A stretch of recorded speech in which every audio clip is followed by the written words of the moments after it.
Hello friends, welcome to जीवी law academy. तो आज हम डिस्कस करने वाले हैं बहुत ही ज़्यादा important and interesting topic development of the rule of law, यानी कि विधि के शासन का विकास।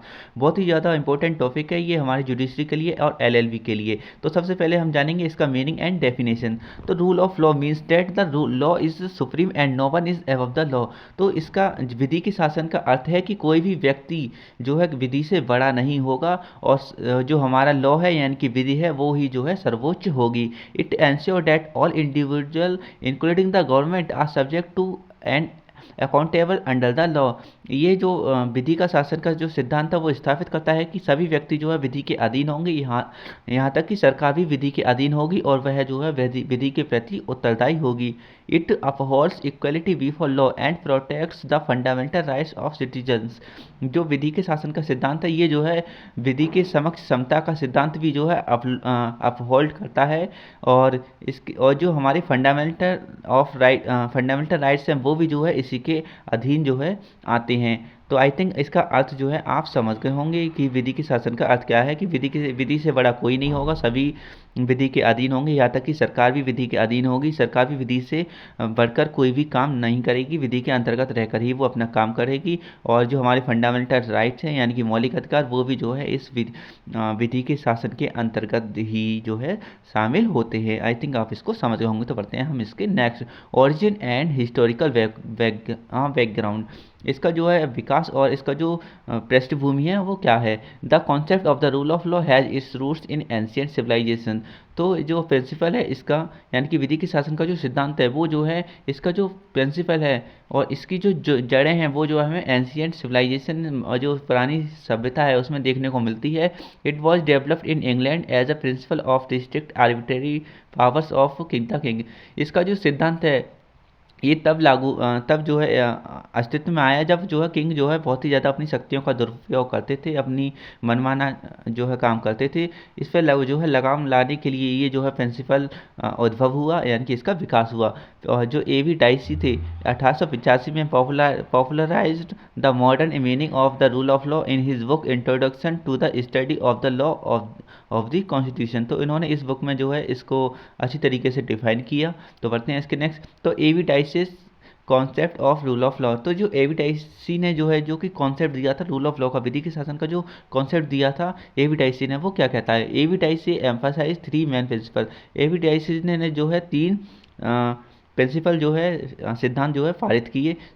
सुप्रीमेसी ऑफ लॉ यानी कि कानून की सर्वोच्चता, no one is above the law, कि कानून से बड़ा कोई भी व्यक्ति नहीं होगा। और दूसरा इक्वलिटी बिफोर लॉ, विधि के समक्ष जो है समता, यानी कि सभी व्यक्ति जो है विधि के समक्ष होंगे, चाहे वो बड़े हों बूढ़े हों, छोटे हों बड़े हों, अमीर हो गरीब हो, कोई भी पद हो, लेकिन वो सभी जो है विधि के अधीन होंगे। उसके साथ कोई भी ऐसा डिस्क्रिमिनेशन नहीं किया जाएगा या भेदभाव नहीं किया जाएगा कि ये तो अमीर है, ये तो गरीब है, ये बड़ा है या छोटा है। इस तरीके से सभी व्यक्ति जो है विधि के अधीन होंगे। थर्ड है हमारा predominance of legal spirit, rights are protected by the ordinary courts. ये हमारा जो थर्ड प्रिंसिपल है वो कहता है कि हमारे जो अधिकार हैं वो कोर्ट्स के द्वारा संरक्षित होते हैं। बढ़ते हैं इसके next, rule of law in ancient India. हमारी जो प्राचीन जो समय था उसमें जो है जो रूल ऑफ लॉ था, विधि का शासन, वो किस प्रकार था। तो ancient Indian rulers were guided by the धर्म, लॉ एंड जस्टिस।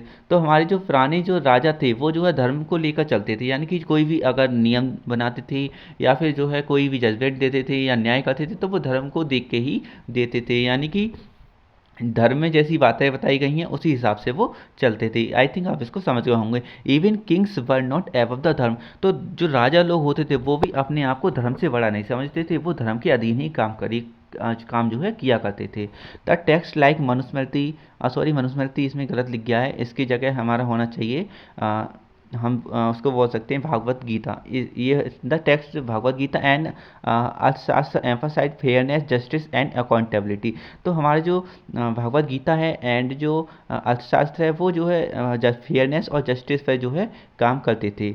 तो rule of law under British India. तो हमारी जो ब्रिटिश इंडिया था उसके अंतर्गत जो है विधि का शासन का जो अस्तित्व था वो कैसा था। British introduce the modern legal system in India.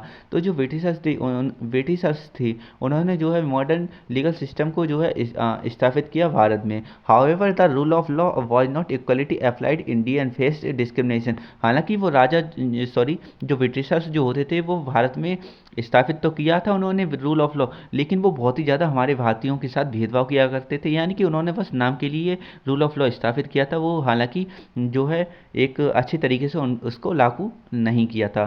The post independence India adopted a democratic legal system ensuring equality before law. तो हमारा जो जब हमारा भारत जो है आज़ाद हो गया था उस टाइम से जो है हमें अपने भारत में जो है रूल ऑफ लॉ का सही मतलब जो है सही अर्थों में देखने को मिला है। तो बढ़ते हैं हम इसके next, rule of law in modern India यानी कि कॉन्स्टिट्यूशनल फ्रेमवर्क। जो हमारा मॉडर्न टाइम चल रहा है उस समय में यानी कि इस समय में जो है रूल ऑफ लॉ किस तरीके से है। The constitution of India incorporates the rule of law as a basic feature. तो हमारे जो कॉन्स्टिट्यूशन इंडिया है यानी कि भारत का जो संविधान है वो हमारे भारत में बहुत ही अच्छी तरीके से जो है जो रूल ऑफ लॉ का जो सिद्धांत है उसको पारित किया है, यानी कि उसको जो है अस्तित्व में लाया है। Preamble ensure justice liberty and equality. तो हमारे भारतीय संविधान की जो प्रियम्बल है, प्रस्तावना है, वो एंश्योर करती है, वो स्थापित करती है जस्टिस, लिबर्टी और इक्वलिटी यानी कि न्याय, स्वतंत्रता और समानता। इन प्रिंसिपल को जो है हमारी प्रस्तावना में भी शामिल किया गया है। तो हमारे जो आर्टिकल 14 है, आर्टिकल यानी कि अनुच्छेद 14, वो हमें गारंटी देता है कि इक्वलिटी बिफोर लॉ की सभी व्यक्ति जो है कानून के समक्ष समान होंगे, यानी कि समता का सिद्धांत जो है इसमें प्रतिपादित किया गया है। Judiciary safeguards constitutional supremacy. तो हमारी जो जुडिशरी है वो भी जो है संवैधानिकता को जो है लागू करती है। तो rule of law and judicial activism. तो Indian judiciary plays a vital role in upholding the rule of law. हमारी जो जुडिशरी है, भारतीय कानूनी व्यवस्था, वो जो है रूल ऑफ लॉ के सिद्धांत को बहुत ही ज़्यादा अच्छी तरीके से अपहोल्ड करती है। और अपहोल्ड पब्लिक इंटरेस्ट लिटिगेशन, जैसे कि हमारे जो संविधान है उसमें जो है PIL की व्यवस्था की गई है, यानी कि पब्लिक इंटरेस्ट लिटिगेशन। अगर किसी भी व्यक्ति के साथ में कोई भी गलत होता है या फिर किसी व्यक्ति के समूह पर या फिर ग्रुप पे जो है कुछ भी गलत होता है तो वह जो है हमारे सुप्रीम कोर्ट में कोई भी याचिका दायर कर सकती है, including public public interest litigation. Courts have expanded the meaning of the equality and liberty through interpretation. और समय समय पर हमारी जो भारतीय जो कोर्ट हैं यानी कि न्यायपालिका है उसने जो है विधि के शासन की जो स्तर है उसको बहुत ही ज़्यादा विस्तृत कर दिया है। Challenge to the rule of law in India. तो भारत में विधि के शासन के समक्ष जो है कौन कौन सी जो चुनौतियाँ हैं, तो करप्शन एंड पॉलिटिकल इंटरफेरेंस। तो हमारी जो भारत है उसमें आप देख ही सकते हो किस तरीके से हमारे नेता या फिर लीडर्स नहीं बट नेता जो है पॉलिटिकल पार्टी जो है किस तरीके से करप्शन करती हैं। और जो हमारी जुडिशरी है या फिर विधायिका है इसमें जो तरीके की जो है इंटरफेरेंस करते रहते हैं। Delay in justice delivery. हमारे जो जैसे कि हम देख सकते हैं किस तरीके से हमारी जो न्यायालय में जो केस पेंडिंग पड़े रहते हैं, लोगों को जो है समय से न्याय नहीं मिल पाता है। तो इस तरीके से जो है विधि के शासन की जो सिद्धांत है उसका जो है उल्लंघन हमें देखने को मिलता है। Inequality and social discrimination. हमारे समाज में जिस तरीके से असमानता है और जो भेदभाव है वो भी जो है हमारे विधि के शासन की जो सिद्धांत है उसका उल्लंघन करता है। Misuse of power of by authorities. जिस तरीके से हमारी जो पावर्स दिए गई हैं जिन लोगों को, वो जो है उनका मिसयूज करते हैं, वो भी हमारे विधि के शासन का उल्लंघन है। Lake of legal awareness among citizens. तो जिस तरीके से हमारे जो भारतीय नागरिक हैं उनके बीच जो है अवेयरनेस की बहुत ही ज़्यादा कमी है, इसी वजह से लोग जो है उनकी जो अधिकार है, हक अधिकार है, उनको जो है उनका जो है मिसयूज़ करते हैं और हमारी जो गवर्नमेंट अथॉरिटीज़ हैं वो इनका मिसयूज़ कर लेती हैं। तो सभी को शिक्षित होना बहुत ही ज़रूरी है।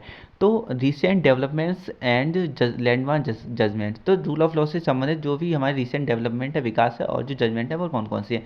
तो Keshavananda Bharati versus state of Kerala 1973 का ये केस है। इसमें rule of law as a basic feature की रूप में जो है इसको स्थापित किया गया। इस केस में कहा गया था कि रूल ऑफ लॉ यानी कि विधि का जो शासन है वो जो है हमारी भारतीय संविधान का बेसिक फीचर है। और जो सेकंड केस है इंदिरा नेहरू गांधी वर्सेस राजनारायण 1975 का ये केस है। इसमें जो है कहा गया था कि law can not be arbitrary, कि जो हमारा कानून है वो मनमाना नहीं हो सकता, वो हमारे संविधान के अधीन ही होना चाहिए।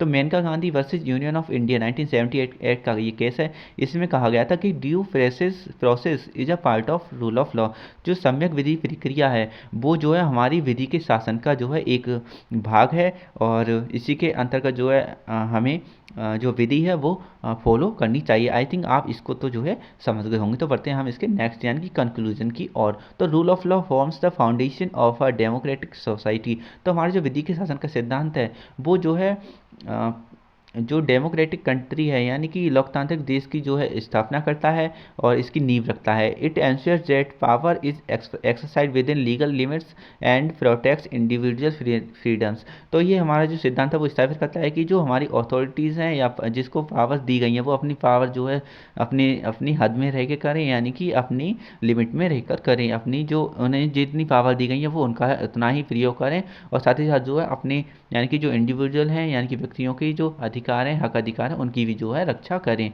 It continuous development is essential for justice and good governance. ये जो है हमारी विधि का जो शासन सिद्धांत है वो जो है ये स्थापित करता है कि जो जस्टिस और गुड गवर्नेंस है उसको जो है स्थापित करता है। तो thank you for watching this video. अगर आपको जो वीडियो है वो अच्छा लगा हो तो प्लीज़ चैनल को जो है सब्सक्राइब कर दीजिए, वीडियो को लाइक कर दीजिए, साथ ही साथ शेयर कर दीजिए अपने दोस्तों के साथ। Thank you.